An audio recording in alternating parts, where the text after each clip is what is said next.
네, 반갑습니다. 우리는 다시 한번 소개 한번 해서 한번 잡아보도록 하죠. 다시 한번 더 간단하게 말씀드리면은 회계에서 여러분들이 공부하실 때 제일 중요한 부분은 사실 이론입니다. 근데 이 전산 회계나 전산 세무나 FAT나 TAT나 이런 자격증들은 프로그램을 이용해서 하기 때문에 사실 우리 교육생들이 실기가 중요하다고 생각하거든요. 근데 타자를 못 치는 사람은 없어요. 그죠?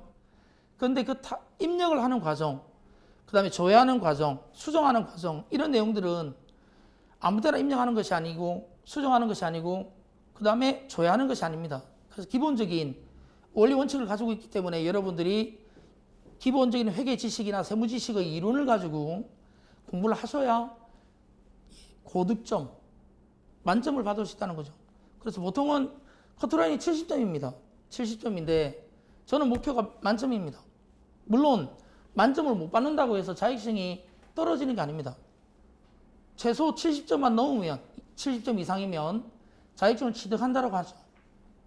그래서 여러분들한테 제가 권하고 싶은 거는 만점을 목표로 하시는 게 회계나 세무나, 왜냐하면 이 부분은 돈을 만지는 직업이기 때문에 그렇습니다. 그래서 여러분들이 반복, 정확성 이런 것들을 가지시려면 그만큼 이론 중심으로 해서 자주 읽어보시고 질문하시고 물어보시면 그만큼 공부가 좀 많이 수월하실 겁니다.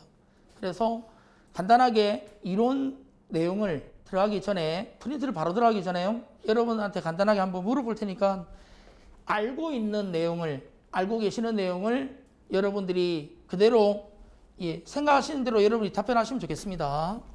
자, 그래서 잠시 한번 화면을 보시면은 우리가 지금 강의 다 마치고 나면은 학원에서 수업 다 마치고 나면 어디로 가십니까? 집에 갑니다. 그죠? 이 집에 가면은 보통 가족들이 계십니다. 가족이. 그 중에서 누가 계십니까? 아버지 계시고 또요? 어머니 계시고요. 그리고 형제 자매들 이렇게 있는데 대표적으로 아버지가 바로 밖에서 벌어오시는 돈들, 경제활동을 통해서 벌어오시는 돈들이 뭐라 그랬습니까? 월급입니다. 월급요. 이 월급을 회계에서는 급여라 그럽니다. 뭐라고요? 급여라 그럽니다. 그래서 여러분들이 나중에 복습으로 인강을 들으시면서 공부하실 때도 반드시 제가 물어보는 것에 대해서는 답변을 하시면서 공부하시면은 그냥 우리가 평상시에 알고 있는 인강하고는 조금 더 다르게 차별해서 공부하실 수 있을 거라 생각합니다.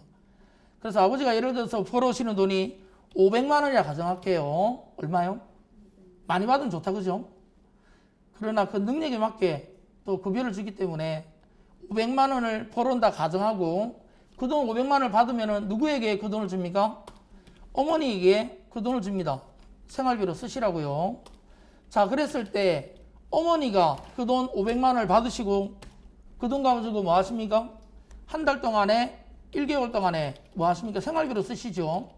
생활비로 쓰는데 첫 번째로 여러분들 교육비 그리고 저축 교육비와 저축과 그리고 생활비 보험료 의료비 등등 이러한 것들을 지출합니다. 그래서 간단하게 개념을 여러분이 잡으실 게 이러한 돈들을 어머니가 쓰실 때 어디 쓰는지 기억을 합니까? 못합니까? 기억을 못하신다. 그죠? 그래서 어머니가 기억을 하기 위해서 작성하는 장부가 있습니다. 그게 바로 뭐예요? 가계부입니다. 가계부. 이때 이 가계부는 혼자 하는 북입니다. 그래서 단식북이, 단식회계 이런 말을 쓰고 있습니다. 이 단식북이는 원리원칙이 있다 없다? 원리원칙이 없어요. 원리원칙이 없다는 거. 혼자 하면 된다는 거. 동네 아주머니들 모아놓고 가계부 작성하는 거 아니라는 거. 그죠? 그리고 아버지한테 보고합니까? 안 합니까? 안 합니다. 그죠? 그렇게 단식북이를 하고 계신다는 거. 그리고 이 가계부의 특징은 현금 중심이라는 거. 뭐 중심이라고요? 돈을 중심으로 해서 현금이 들어오는 것, 수입, 현금이 나가는 것, 지출, 우리 가정에 남아있는 돈, 잔액을 파악하는 게 주된 목적입니다. 그래서 여러분들이 이 가계부를 사실 배우러 오신 게 아니라 지금 회사에서 회계 처리하는 됐나요? 여러분들이 이제 자격증을 준비하시고 필요한 능력들을 갖춰서 면접을 통해서 구직활동을 통해서 취업을 나가십니다. 그죠? 그때 취업을 나갈 때 회사에서 시험 나갑니다. 이때 회사에서 그 전에 가정에서 대장은 바로 가장이라 그러죠. 아버지가 가장이었습니다. 아버지가. 근데 회사에서 대장은 누군가요? 회사에서 대장은 누군가요? 네, 사장입니다. 사장. 그죠? 또는 그룹일 때는 회장이라 부르죠. 그러면 사장이 열심히 영업활동을 하는 회사도 있습니다. 창업을 한 지 얼마 안 되면. 그러나 일정 기간 지나면은 회사의 규모가 커지면은 직원들을 더 채용해서 관리직을 두고 사장은 이제 전체적인 관리를 하는 거죠. 그때 사장이 기본적인 회계 지식이나 세무 지식이 없어서 됐나요? 거기에 관련된 지식을 가지고 있는 경리를 채용합니다. 그래서 작은 회사들은 경리라 부르지만 큰 회사들은 뭐 총무 또는 회계팀 되나요? 또는 재무팀 이런 식으로 부서를 만들어서 돈 관리를 하는 거죠. 그래서 회사 규모에 따라서 부르는 호칭들이 조금씩은 다릅니다. 그래서 여러분들이 일하는 부서가 어디가 되는지는 나중에 또 취업하고 나면 소통을 통해서 관련 자료들 제공해 드리니까요. 그래서 취업하고 나서 자격증 취득했다고 해서 끝이 아니라 취업까지 여러분들이 어디까지 여러분들이 영향을 미치는지 간단하게 도움 말씀드리면은 취업까지도 관리를 조금씩 해드리고 있다는 것만 말씀을 드리고요. 자, 그러면은 여기서 간단하게 다시 한번 돌아와서 사장이 경리에게 일을 시킵니다. 그죠? 그때 경리한테 일을 시킬 때 사장이 지급하는 뭐가 있습니까? 월급이 있습니다. 그때 사장이 경리한테 월급을 줄 때 예를 들어서 300만 원 준다 가정하죠. 300만 원보다는 현실적으로 최저임금 200만 원 준다 가정합시다. 그럼 200만 원 주면은 경리가 그 돈 200만 원 받으면서 뭐 합니까? 한 달 동안에 생활비를 쓰겠지요. 그런데 문제는 그 200만 원은 경리가 쓰는 돈이고 사장이 경리한테 주는 월급은 뭐 합니까? 경리가 회사의 자금 관리, 재산 관리를 잘 하라고 주는 월급입니다. 그죠? 그러면 경리가 기록하는 장부는 누구 입장에서 작성해야 되는 겁니까? 경리 입장입니까? 회사 입장입니까? 누구 입장요? 회사 입장에서 장부를 작성하는 겁니다. 그래서 회계의 주체는 기업이라는 거 다시 한번 더 기억하셔요. 회계의 주체는 누구라고요?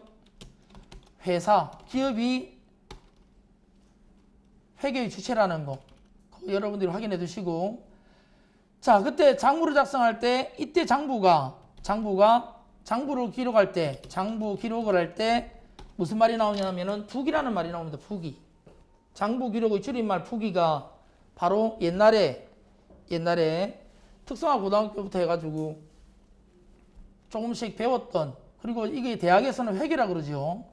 이러한 회계는 되나요? 위에서 배웠던 단식부기도 있지만 지금 회사에서 하는 부기는 복식부기입니다.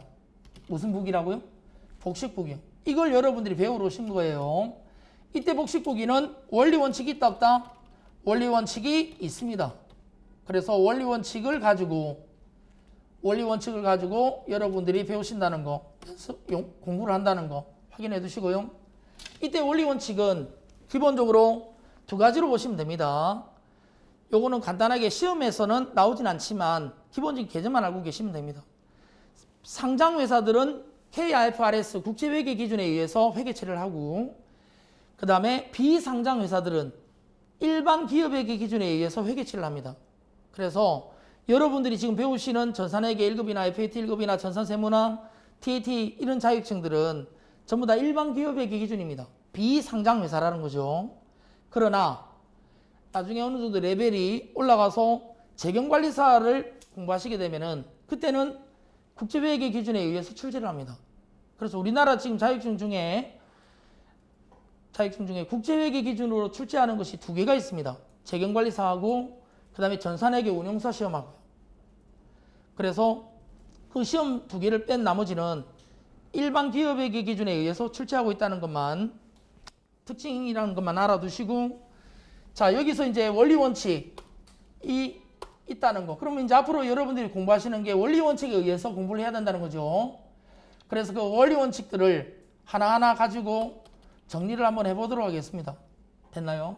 그래서 일단 한 가지 물어볼게요. 다시 한번 더 정리할게. 키포인트는 경리가 회계 처리를 장부를 작성할 때 누구 입장에서 회계 처리한다고요? 회사 입장에서 장부를 작성한다는 거 잊지 마시고, 그 다음에 또 중요한 사실은 경리가 사장에게 보고합니까? 안 합니까? 보고합니다. 그래서 됐나요? 분기별로 보고하는 상장회사들도 있고 1년에 한 번 보고하는 일반 비상장회사들도 있다는 거죠. 그래서 경리가 사장에게 보고할 때, 그때 보고할 때 아무 때나 보고하는 게 아니라는 거죠. 그때 여러분이 한 가지 꼭 알아두셔야 되는 건, 이거는 시험에 가끔씩, 자주는 아닙니다. 가끔씩 나왔던 부분이 뭐냐면, 경리가 사장에게 보고할 때 알아야 될 지식이 있습니다. 즉 경리가 회사 입장에서 회계 처리할 때 알아야 될 지식이 바로 뭐냐면 재무회계입니다. 무슨 회계라고요? 재무회계입니다. 그걸 여러분들이 지금 자격증을 통해서 배우는 거죠.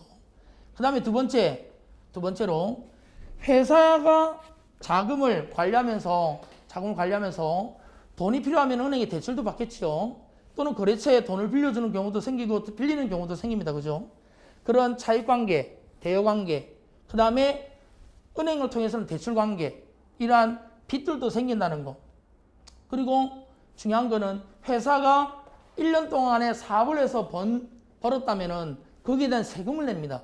그게 바로 사업소득세입니다. 뭐라고요? 사업소득세요. 그래서 소득세도 내야 된다는 거. 근데 회사가 만약에 개인회사가 아니라 법인회사라면, 무슨 회사요?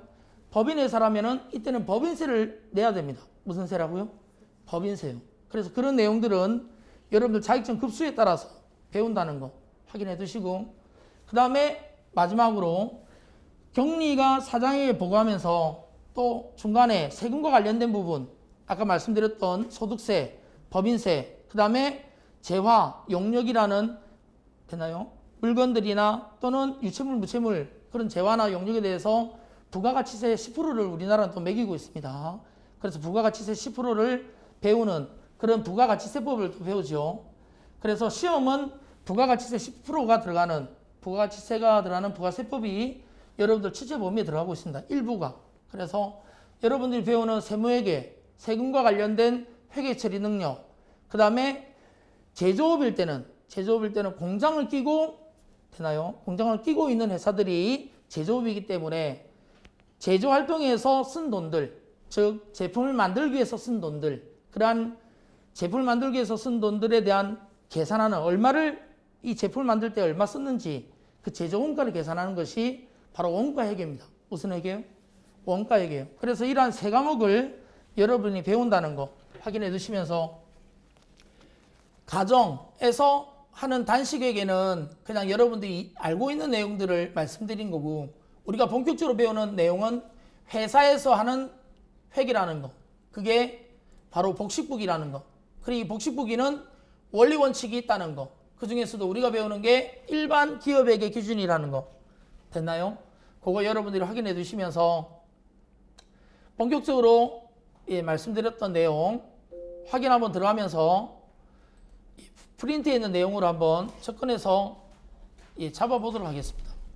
그래서 아까 회계의 개념들 간단하게 말씀드렸지만, 우리 회사의 정보를 외부 정보 이용자들에게, 되나요? 외부 정보 이용자들에게 일정한 원리 원칙에 의해서 전달한다는 거. 이때 원리 원칙에 의해서 전달할 때 그 전달하는 수단이 바로 재무제표입니다. 일명 보고서인데요. 그러한 각종 보고서들이 재무제표라 부르고 있습니다. 자, 그러면 여기서 한번 보시면은, 되나요? 이러한 회사에서 일어나는 사건들을 기록하고 정리해가지고 그러한 정리한 표들을, 보고서를 작성해서 외부 정보 이용자들한테 알려준다는 거죠. 그게 재무회계입니다. 그래서 그러한 재무회계의 특징은 외부 정보 이용자에게 우리 회사의 정보를 알려준다는 거, 그게 키포인트입니다. 그 다음에 관리회계라는 것은 외부 정보 이용자에게 알려주는 게 아니라 내부 정보 이용자, 경영자나 관리자들에게 회계 정보를 알려준다는 거죠. 그걸 관리회계라 그럽니다. 무슨 회계요? 관리회계요. 자, 그 다음에 이제 아까 말씀드렸던 소득세 또는 법인세 또는 부가가치세 이러한 세금과 관련된 회계들을 배우는 것이 세무회계입니다. 그 중에서 전산회계 1급은 또는 FAT 1급은 부가가치세법이 출제되고 있다는 거. 요걸 여러분들이 이해해 두시고, 조금 전에 아까 말씀드렸던 이해관계자들은 우리 회사와 관련해서 서로의 이해관계가 서로 다르지요. 그래서 그러한 이해관계자들이 어떤 이해관계가 있는지, 우리 회사의 보고서들, 재무제표를 가지고 어떤 목적으로 이용하고 있는지 이 내용들을 여러분들이 한번 읽어보시면 좋겠습니다. 시험에는 출제되지는 않습니다. 단지 이해하는데 참고하시라고 제가 준비한 거니까요. 여러분들이 그냥 가볍게 읽고 넘어가시면 됩니다. 자, 그러면은 그 읽고 넘어가는 부분에 대해서 여러분들이 확인을 한번 해보시고 반복해서 잡으시면 좋겠습니다. 그리고 우리 수업은 지금 현재 3시간입니다. 그죠? 3시간 중에서 시간을 좀 절약하기 위해서 커리큘럼이 쉬는 시간까지 포함하진 않거든요. 그래서 1시간 20분 정도 수업을 하고 10분 정도 쉬는 시간을 가지겠습니다. 그래서 여러분들이 지금 현재 공부하시면서 조금씩 필요한 부분들 쉬는 시간 때 많이 또 질문하시면서 잡으시면 좋겠습니다. 자, 다시 한 번 더 정리해 볼까요? 우리 회사의 회계 정보를 전달해주는 지식적인 내용들이 원리 원칙들을 배우는 게 회계라는 거. 그러면 외부 정보 이용자들에게 알려줄 때는 무슨 회계라고요? 재무회계라 그러고, 내부 정보 이용자, 즉 경영자나 관리자들에게 회계 정보를 알려주는 것은 무슨 회계예요? 관리회계라 그럽니다. 그 다음에 세금과 관련된 정보를 알려주는 회계는 무슨 회계예요? 세무회계라 그럽니다. 그 중에서 우리는 회계 1급에서 FAT 1급에서는 부가가치세법을 배운다는 거죠. 그 내용들을 따로 뒤에 가서 할 거니까요.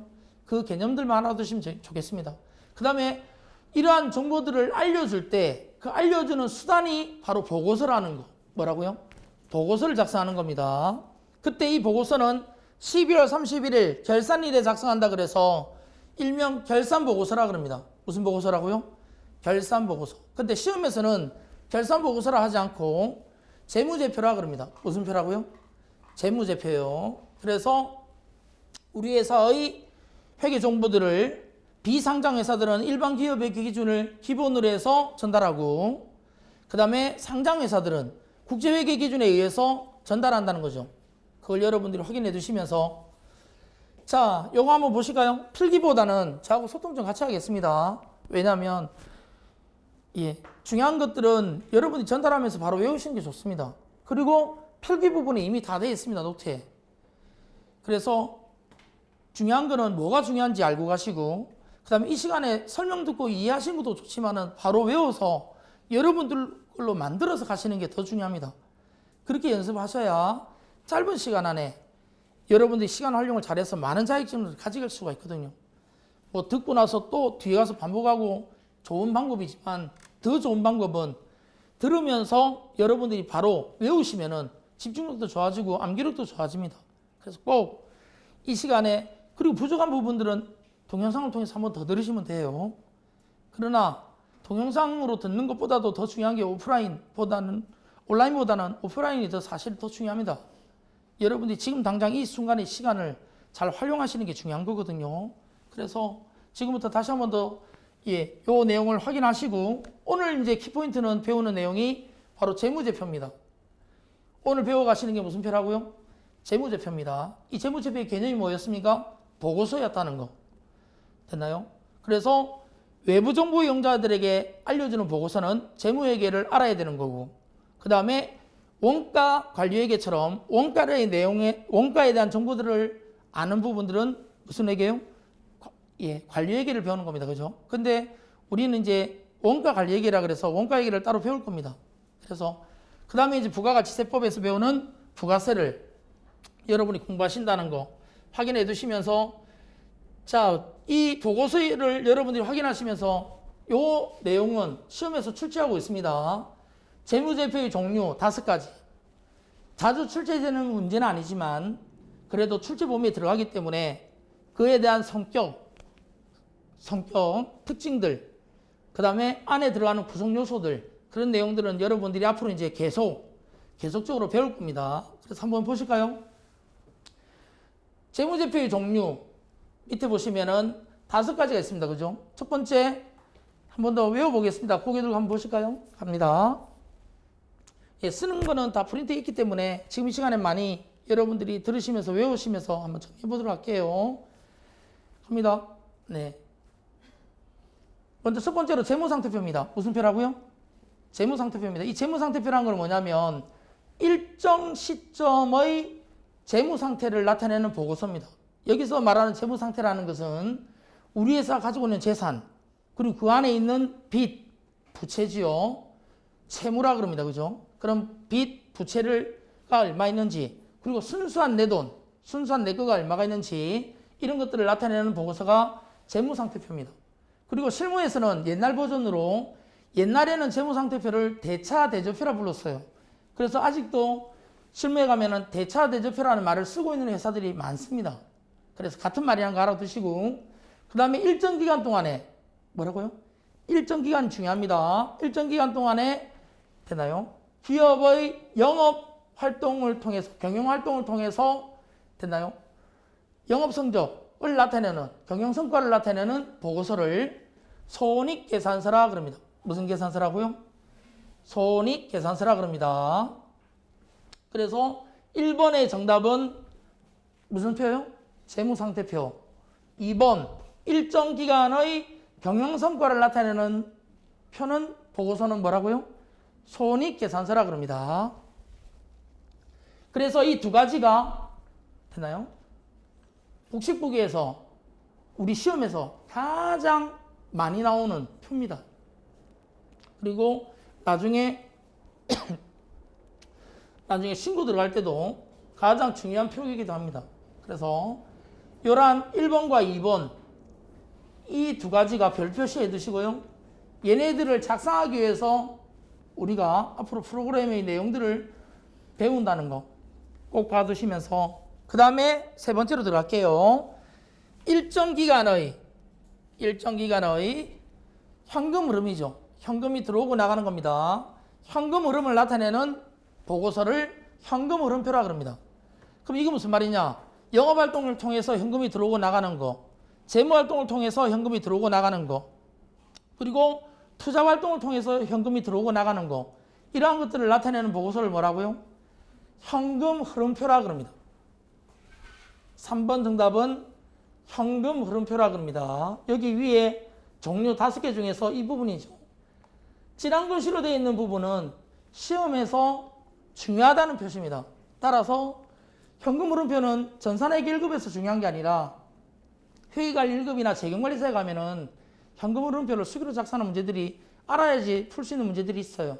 그래서 그런 내용들은 여러분들이 올라가시면서 올반하시면서 여러분들이 준비하시면 되고요. 지금 전산회계 1급이나 FAT 1급에서는 요 1, 2번의 보고서가 중요하다는 것만 말씀드리고, 자, 다시 한번 더 외워보겠습니다. 지금 당장 전체 5개 보고서 중에서 첫 번째 뭐가 있다고요? 일정 시점의 재무상태를 나타내는 보고서를 뭐라고요? 재무상태표. 그 다음에 일정 기간의 경영성과를 나타내는 보고서를 뭐라고요? 손익계산서라 그러죠. 뭐라고요? 여기서 경영성과라는 말은 쉬운 말로 내가 얼마 벌었는지, 또는 이 돈을 벌기 위해서 얼마를 썼는지, 번 돈과 쓴 돈을 나타내는 겁니다. 그래서 손익계산서, 무슨 계산서요? 손익계산서입니다. 보고서 이름이. 그 다음에 3번째로 일정 기간 동안에 현금이 들어오고 나가는 현금 유입, 현금 유출을 나타내는 보고서를 뭐라고요? 현금 흐름표라고 그랬습니다. 시험에서, 실기에서는 그렇게 여러분들이 구경할 수는 없지만 이론에서는 가끔씩 종류를 물어보기 때문에 알고는 계셔요. 그 다음에 4번째 들어가겠습니다. 일정 기간 동안에 자본의 변동, 기초자본에서 회계기간 중에 자본의 변동이 증가, 감소, 변화가 생기고 기말 자본이 얼마가 되는지 그걸 나타내는 보고서가 자본 변동표라 그럽니다. 뭐라고요? 자본 변동표라 그럽니다. 자, 그래서 방금 어떻게 했습니까? 전체 5개 중에서 4개를 했습니다. 그죠? 한 번만 더 한번 외워보겠습니다. 첫 번째, 일정 시점의 재무 상태를 나타내는 보고서를 뭐라고요? 재무 상태표. 일정 기간의 경영성과를 나타내는 보고서를 뭐라고요? 손익계산서. 일정 기간의 현금의 흐름, 현금 유입, 현금 유출을 나타내는 보고서를 뭐라고요? 현금 흐름표. 맞나요? 그 다음에 마지막 4번째, 일정 기간 동안의 자본의 변동을 나타내는 보고서를 뭐라고요? 자본 변동표. 됐나요? 그 다음에 방금 했던 이 4가지에 기호나 부호를 붙여서 보충 설명해주는, 됐나요? 보충 설명서를 추석이라 그럽니다. 뭐라고요? 추석이라 그럽니다. 그래서 이 추석까지도 재무제표의 종류로 분류하고 있다는 거. 그래서 재무제표의 종류는 5개입니다. 한 번 더 이제 외워보고 넘어가도록 하죠. 첫 번째 뭐라 그랬습니까? 한 번 더 쭉 한번 여러분들이 얼마나 집중하셨는지 스스로 한번 검증하기 위해서 제가 물어보는 거에 대해서 한번 답변해 보셔요. 일정 시점의 재무 상태를 나타내는 보고서를 뭐라 그런다고요? 재무 상태표라고 그러고, 그죠? 두 번째, 일정 기간의 경영 성과를 나타내는 보고서를 뭐라고요? 손익계산서라 그랬습니다. 그죠? 그 다음에 일정 기간의 현금 흐름을 나타내는 투자활동을 통해서, 재무활동을 통해서 또는 영업활동을 통해서 현금의 유입, 유출을 나타내는 보고서를 뭐라고요? 현금 흐름표라 그랬습니다. 그죠? 그 다음에 마지막으로 자본의 변동을 나타내는 보고서를 뭐라고요? 자본 변동표. 이 4개의 표에 별도의 용지에 보충 설명해주는 보충 설명서가 뭐라고요? 추석이었습니다. 그래서 여러분들이 재무제표를 작성하는 게 주된 목적입니다. 사실은. 이 보고서를 작성하는 게 여러분의 능력이에요. 그 다음에 이 보고서를 작성하고 나면은 그 다음에 이제 관리자들이 비율을 가지고 재무제표에 있는 금액들을 비율을 가지고 뭐 하느냐? 재무 비율을 가지고 경영 분석합니다. 그래서 전공자들이 경영 분석이라는 전공 과목을 배우는 이유가 이러한 재무제표를 가지고 이제 분석하는 거죠. 그래서 컨설팅 해주는 겁니다. 자, 그래서 여러분들이 1번부터 5번까지 요 내용 중에서 1, 2번이 제일 중요하다는 거 확인해 두시고, 시험에서는 가끔씩 추석에 대한 내용도 설명을 합니다. 물어본다는 거죠. 그래서 추석에 대한 내용 설명을 간단하게 확인 좀 해보겠습니다. 요거는 여러분들이 자주 나오는 것이 아니기 때문에 참고만 하시고 읽어만 보시고 관련 문제 들어가 보도록 할게요. 자, 한번 볼까요? 추석에 대한 설명 부분에서 재무제표의 작성 기준이라고 해서 조금 이따 배울 겁니다. 재무제표 작성 기준 및 중요한 거래 또는 사건의 회계 처리를 적용한 회계 정책이죠. 여기서 회계 정책을 표시한다 그랬는데, 회계 정책이란 건 뭐냐면 우리 회사가 이러한 방법을 쓸 거야 라는 것이 정책입니다. 됐나요? 이런 방법을 쓸 거라는 방향을 제시해 주는 게 정책이라는 거. 그래서 이러한 것들을 이 회사들은 어떤 정책으로 처리하고 있는지를 알려준다는 거죠. 추석을 통해서. 그 다음에 재무제표에 본문에 표시되지 않는 사항들을 이해하기 위해서 추가 정보를 표시한다는 거. 추가 정보를 제공해 준다는 거. 그게 추석에 대한 설명입니다. 그 다음 세 번째, 일반 기업의 기준에서 추석으로 공시를 해서 알려줘야 될 사항들을 표시해 줍니다. 추석 공시사항이라고 뒤에 가서 또 할 겁니다. 그 다음 네 번째, 재무제표상에 계정 과목과 밀접한 관련된 사항들을 기호나 부호를 붙여서 별도의 용지에다가, 별지에다가 설명하는 것을 추석이라고 합니다. 뭐라고요? 이러한 이 4가지가 전부 다 추석에 대한 설명들입니다. 그래서 여기서 이제 여러분들이 시험 칠 때는 다음 중 추석에 대한 설명 중 틀린 것은, 추석에 대한 설명으로 옳지 않은 것은 그런 식으로 해서 출제를 하고 있다는 거죠. 자주는 아니지만 가끔씩 나오는 문제이기 때문에 여러분들이 확인해 두셨으면 좋겠습니다. 그래서 이 부분 확인해 두시고, 그 다음에 2페이지에 이어서 3페이지에 보시면은 재무제표를 작성할 때 원칙이나 그 다음에 특성들이 있습니다. 그래서 재무제표 작성하기 위한 원칙, 특성, 요거는 여러분들이 간단하게 뒤에 가서 할 겁니다. 뒤에 가서 할 거기 때문에 읽고 그냥 넘어가는 것이 필요해서 한번 읽어두시라고 정리를 간단하게만 하겠습니다. 뒤에 가서 또 할 거니까요. 그래서 자, 여기서 보시면은 한번 확인해 볼까요? 기업이 계속 사업한다는 가정, 이 말은 이겁니다. 이거 보실까요? 여러분들이 회사에 들어가서 취업을 해서 회사에 근무하시면 회사가 1년만 하고 문 닫더라. 그럼 취업해야 하네요. 안 하지요. 그리고 여러분이 격리로서 또는 회계 담당자로서 보고서를 작성합니다. 근데 이 보고서를 작성하는 기본적인 원칙은 우리 회사가 계속 존재한다는 가정하에, 계속 사업한다는 가정하에 뭐 한다? 보고서를 작성하는 거죠. 맞나요?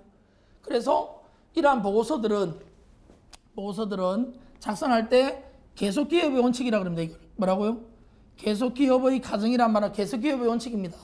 계속 기업이 사업을 한다는 가정하에 우리는 회계치를 한다는 거, 보고서를 작성한다는 거 알아두시고, 그 다음에 한 가지 물어볼게요. 여러분들이 회계 담당자입니다. 그리고 제가 사장입니다. 그럼 여러분들이 회계 처리한 것을 사장에게 보고하겠지요. 물론 중간에 중간 관리자들이 있겠지만, 그럼 보고서를 작성해서 보고할 때 경영자가 뭐합니까? 보고 결제하고 사인한다는 거죠. 그러면 그 결제하고 사인한 내용을 외부 정보 이용자들에게 알려주기 위해서 재무제표를 작성하는 거예요. 그 중요한 거는 재무제표를 작성했는데 그 재무제표가 굉장히 잘했더라. 그러면은 회사 사장이 결제를 하면서 운영을 잘하고 있다는 겁니다. 그렇죠? 회계에 대한 지식이라든지 그런 것들이 충분하다는 거죠. 근데 문제는 사장이 결제를 잘못했어요. 틀린 부분을 발견 못했다는 거죠. 그래서 재무제표를 작성해서 보고했는데 그게 중대한 문제가 생겼더라. 그러면 그에 대한 책임은 누구한테 책임을 묻습니까? 경재씨, 누구한테 책임 묻나요? 경영자. 네. 격리 회계 담당자한테 책임 묻지 않습니다. 외부 정보 이용자들은 사장에게 책임을 묻는 거죠. 왜냐하면 결제권자, 책임자가 바로 누구다? 사장입니다. 그래서 경영자가 여기 있네요. 경영자가 재무제표 작성에 대한 표시에 대한 책임은 경영자에게 있다는 거. 그렇게 여러분들이 기억을 해두셔요. 그 다음에 세 번째로 일반 기업의 기준에서 허용하는 범위 내에서 회계 정책을 선택한다. 이 말은 원리 원칙이 약속이 있기 때문에 그 원리 원칙 범위 내에서 작성하는 겁니다. 여러분들 마음대로 기업의 기준을 만들어서 작성하면 된다, 안 된다? 안 된다는 거죠. 그래서 상장 회사들은 되나요? 국제회계 기준에 의해서 작성을 잘했는지 못했는지 외부 감사를 봅니다. 즉 CPA, 회계법인을 통해 가지고 감사를 보거든요. 그래서 일반 기업회계 기준이나 국제회계 기준에 의해서 잘했는지 못했는지를 검사받는다는 거죠. 그래서 그러한 부분들이 기업회계 기준을 허용하는 범위 내에서 정책을 선택해야 되는 이유가 됐나요? 그러한 감사가 있기 때문입니다. 그 다음에 네 번째로 뒤에 가서 이제 보고서를 작성할 때 그 보고서에 들어가는 단위가 뭐냐면 화폐 단위가 바로 원이죠. 원합니다. 우리나라 돈. 그래서 화폐 단위로 측정해서 작성한다는 거. 그래서 이것도 재무제표에 대한 특징입니다. 그 다음에 한 가지만 더요. 뒤에 가서 이제 할 건데 우리 한 가지 상식적으로 알고 있는 거 한번 연결해 보겠습니다. 1월 1일을 우리는 연초라 그러죠. 그럼 12월 31일은 우리 뭐라 그래요? 맞습니다. 연말이라고 합니다. 근데 회계에서는 일정 기간의 첫날, 회계 기간의 첫날이라 그래서 따라합니다. 기초란 말을 씁니다. 그 다음에 회계 기간의 말일을 뭐라 그런다? 기말이라는 말을 씁니다. 이거는 이제 조금 있다가 되나요? 회계 기간이란 단원에서 할 겁니다. 그래서 1월 1일은 기초, 12월 31일은 기말이라고 한다는 거. 그게 이제 서로 간에 약속된 용어이기 때문에 상식으로 꼭 알아두시면서 자, 여기 보실까요? 그럼 1월 1일부터 12월 31일 기말까지 회사의 재산이 변동한 거, 많아지고 적어지는 것들을 측정해서 우리는 뭐 한다? 기록을 합니다. 그게 지금은 입력이죠. 그걸 정리하고 계산합니다. 근데 그걸 정리하고 계산을 누가 한다? 옛날에 사람이 했지만 지금은 프로그램이 하는 겁니다. 됐나요? 그래서 그러한 정리하고 계산해서 뭘 작성하느냐? 보고서를 작성하죠. 재무제표를. 언제? 기말에요. 그래서 기말을 다른 말로는 결산이라고도 하거든요. 그래서 결산재무제표, 기말재무제표를 작성하는 거예요. 그럼 여기서 이제 중요한 문제는 뭐냐? 기말에 작성하는, 다시 얘기합니다. 뭐라고요? 기말에 작성하는 재무제표는 과거에 있었던 재산 변동들을 측정하는 거예요. 그래서 여기 보시면은 특정 기업에 관한 정보를 제공해 주는 건 조금 이따가 할 거고요. 5번입니다. 과거에 발생한 거래나 사건, 이걸 재산 변동이라고 합니다. 재산 변동이 일어난 사건이나 거래들을 측정해서 보고서를 작성하는 거예요. 그게 뭐다? 재무제표. 뭐라고요? 재무제표의 특성입니다. 그 다음에 이제 5번째 이어서 6번째 보시면은 됐나요? 잠시만요. 확인해 볼까요? 조금 이따가 이제 이 교시에는 재무제표를 작성하는 거 하기 전에 이제 회사를 차려놓고 할 건데요. 재무제표를 보고 작성할 때 그러한 재무제표를 통해서 얻을 수 있는 게 뭐냐? 특정 회사의 재산 변동들을 알 수가 있다는 거죠. 재무제표를 본다고 해가지고 경제 산업이 어떻게 변화하는지 측정할 수 있는 건 아닙니다. 그래서 특정 회사의 정보를, 특정 기업과 관련된 정보를 제공해 주는 게 재무제표라는 거. 경제 또는 산업의 전반적인 정보를 제공하지는 않는다는 거. 이게 시험의 문제에 몇 번 나온 적이 있습니다. 그래서 이번 시험이 92회까지 끝났기 때문에 93회 여러분이 준비하시면서 이 내용들 기본적으로 확인하고 들어가시기 바랍니다. 그 다음에 마지막으로 7번째 보시면은 추정치, 재무제표 안에는 뭐가 있다고요? 이게 추정에 의한 측정치를 줄여서 추정치라 그래요. 추정치를 표시하는 것도 있다는 거. 그래서 간단한 예로 잠시 한번 볼까요? 확인해 드리겠습니다. 되나요? 여러분들이 저한테 물건을, 제품을 외상으로 팔았습니다. 500만 원을. 그리고 제가 외상값을 400만 원을 갚았어요. 그럼 여러분들은 나한테 외상값이 남아있어요? 안 남아있어요? 네, 지금 우리는 계산을 해줘야 됩니다. 네, 그래서 다시 한번 말씀드리면 습관입니다. 공부할 때는. 제가 지금 물어보는 거에 대해서 여러분이 대답하려고 하셔야 뭐가 되느냐? 집중력이 생기거든요. 그냥 온라인처럼 뭐 털어놓고 공부한다고 해서 이게 공부가 되는 게 아닙니다. 반드시 소통하는 게 매우 중요하다는 거죠. 수업도 마찬가지입니다. 여러분이 앉아 계시지만 제가 물어보는 거에 대해서 대답을 할 수 있느냐 못하느냐, 그게 실력의 차이가 지금은 시작이기 때문에 나지 않지만 이게 하루건 일주일이건 10일이건 30일이건 쌓이면은 굉장히 큰 차이가 나거든요. 다시 한 번 더 확인해서 한 번만. 어렵지 않습니다. 쉬운 겁니다. 그죠? 여러분이 나한테 받을 돈이 500만 원 있다 그랬죠? 근데 제가 갚았습니다. 여러분이 받았다는 거죠. 얼마를? 400만 원을. 그러면 받을 돈, 이걸 조금 더 표현하면은 채권이라 그러죠. 받을 권리. 채권이 있다 없다? 있습니다. 얼마가요? 처음 500에서 400만 원 없어졌으니까 얼마가 남아요? 100만 원이요. 그 100만 원이 여러분이 남은 잔액이죠. 자, 그러면 이제 본격적으로 들어갈게요. 재무제표에 100만 원을 표시합니다. 특히 재무상태표에 100만 원을 표시하면은 그 100만 원이 이제 내년에 이월되죠. 내년으로 넘어갑니다. 올해가 예를 2020년이더라. 그러면 2020년 12월 30일 기말에 100만 원이 외상매출금이라 그래요. 뒤에 가서 배우는데 외상매출금 받을 돈이 100만 원 있더라.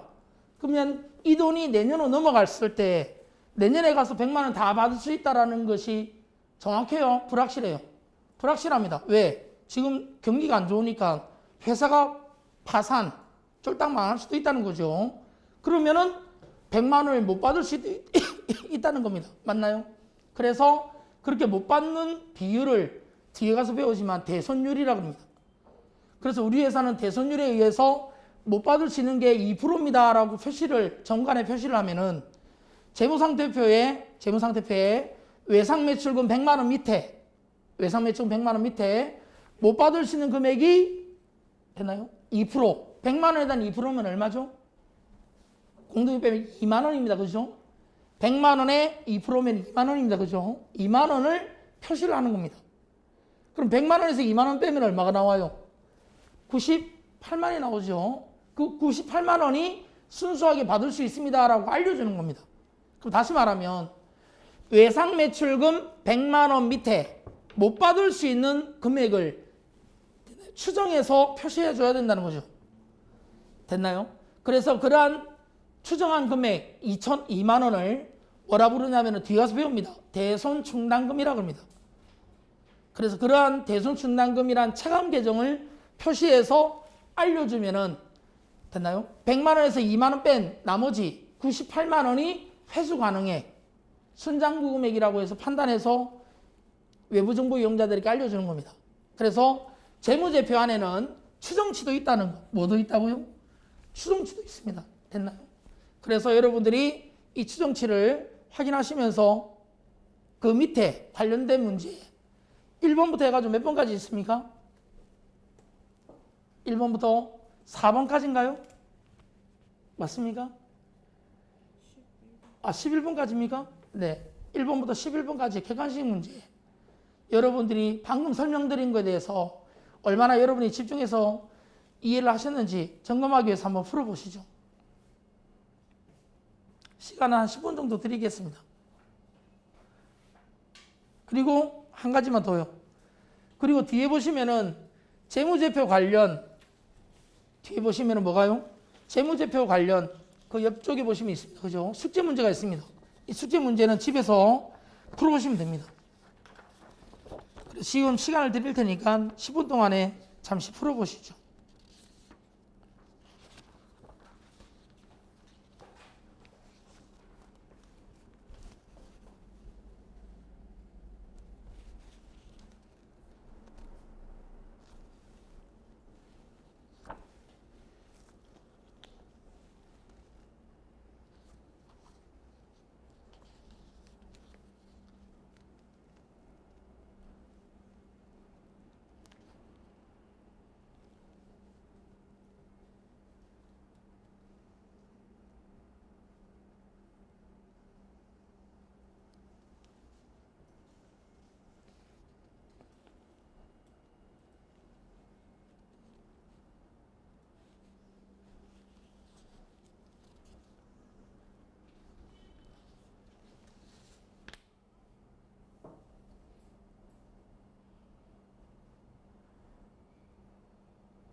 이 부분 좀 풀어보시면 됩니다.